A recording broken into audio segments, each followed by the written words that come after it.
আপনারা দেখতে পাচ্ছেন যে চঞ্চল দে যে হুগলি থেকে গিয়েছিল বেড়াতে, সেখানে কিন্তু কালকের যে দুর্ঘটনা বা জঙ্গি হানা তাতে কিন্তু আতঙ্ক ছড়িয়ে পড়েছে। আপনারা দেখতে পাচ্ছেন তার বাড়ি পিছনেই রয়েছে, একেবারে শুনশান অবস্থায় আছে।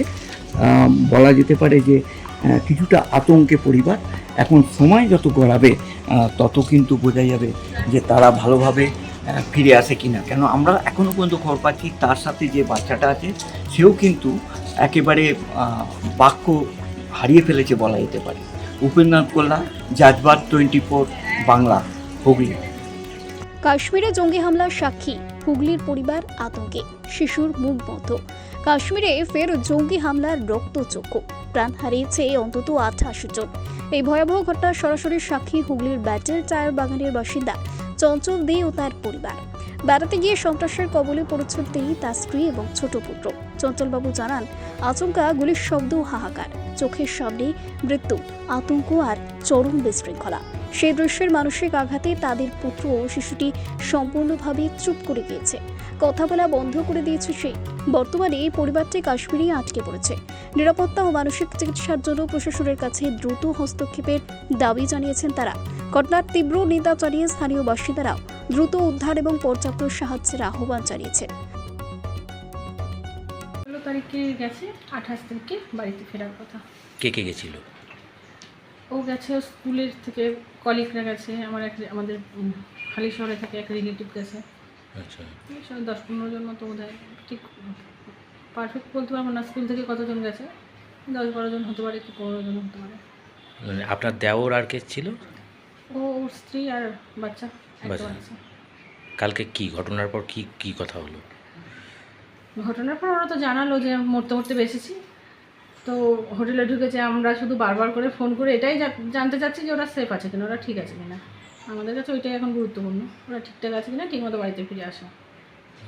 কালকে কি আপনারা কি খবর দেখে ফোন করেছিলেন না ওরাই ওরা ফোন? খবর জানানোর পরে আমরা খবর দেখেছি। আচ্ছা, তারপরে রাত্রে 10টায় ফোন করেছি, সকালবেলা 7টাও আগে 7:45 ফোন করেছি একবার, তারপরে বেলাতেও 10টা, 9টা, 9:30, 10টার সময় একবার ফোন করলাম। এখন তখন যখন 9:30, 10টা সকালে ফোন করলাম, তখন বললো ওখান থেকে ওরা বেরিয়ে এসছে, মানে ঘুর পথে আসছে, অনেকটা পথ। এবার কখন পৌঁছবে, কোথায় থাকবে, কি খাবে সারাদিনে, সেটা ওরা এখনও ঠিকঠাক নেই, কিন্তু ফিরছে, ওখান থেকে বেরিয়ে এসছে। ওদের ফেরার কবে কথা ছিল? 28 তারিখ বাড়ি আসার কথা। 28 তারিখ বাড়ি আসবে। বাড়ি আসার কথা। এখন এই পরিস্থিতির মধ্যে উৎকণ্ঠায় দিন কাটাতে হচ্ছে আপনাদের। অবশ্যই অবশ্যই, যার জন্য তো বারবার ফোন করে জিজ্ঞেস করছি সেফ আছে কিনা, সেফ আছে কিনা। ওখানে কি খাবার দাবার, পুলিশি সহযোগিতা সব কিছুই পেয়েছে? বললো কিছু? এইটা নিয়ে কথা হয়নি, আমি জিজ্ঞাসা করিনি, আমি শুধু জিজ্ঞেস করলাম তোমরা ঠিক আছে কিনা, সবাই ভালো আছে কিনা। কখন জানতে পেরেছেন কালকে ফোনটা কখন হয়েছিল মোটামুটি? সন্ধ্যেবেলায় ওরা যখন ফোন করলো তখন তো বোধ হয় 6:30, 6:45 হবে হয়তো। মরতে মরতে বেঁচে গিয়েছে। হ্যাঁ, এটা বলেছে। তো দাদাই না, পর্ণা ফোন করেছিল, ওর বউ, তখন ও বললো। আর উনি কি মাঝে মধ্যেই কিরম ঘুরতে যান? বছরে 3বার 4বার, ওর মানে 1 মাস, 1.5 মাস, 2 মাস হয়ে গেলেই ওর মনে অস্থিরতা শুরু হয়ে যায়, কোথাও না কোথাও যেতে হবে ওকে। ও ঘুরতেই থাকে সারা বছর। এর আগেও কাশ্মীর গেছিল? এটা 3rd টাইম। Third time.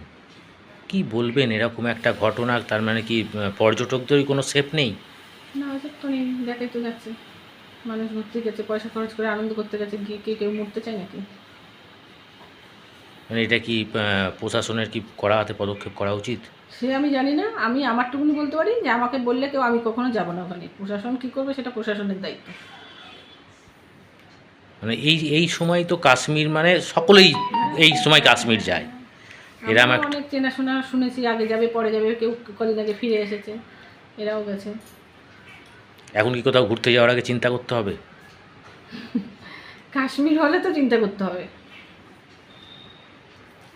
না, এ বাড়ি থেকে ঘুরতে যায়, ও তো সারা বছর যায়, আমরাও যাই, আমাদেরও কথা হয়েছিল যাওয়ার, কিন্তু আমরা যাইনি, কেননা আমাদের যেহেতু 1 বছর কালো সুখ চলছে, আমাদের একটু ব্যাপার আছে, ওই জন্য আমরা যাইনি, না হলে আমাদের এই ট্যুরে যাওয়ার কথা ছিল।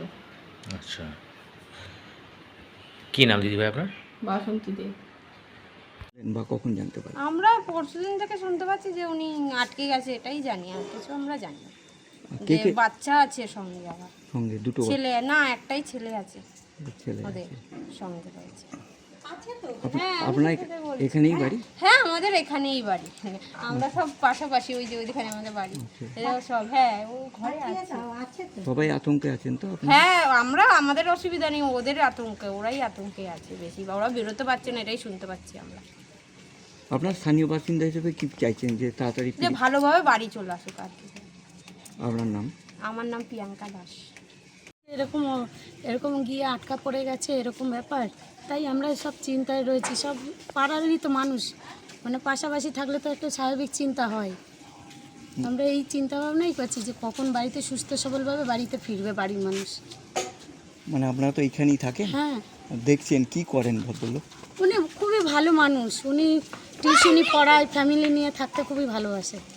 বাচ্চাটাও শুনছি নাকি সে হ্যাঁ একটা আতঙ্কর মধ্যে রয়েছে বাচ্চাটা। আপনার নাম? আমার নাম তমালি দেবনাথ।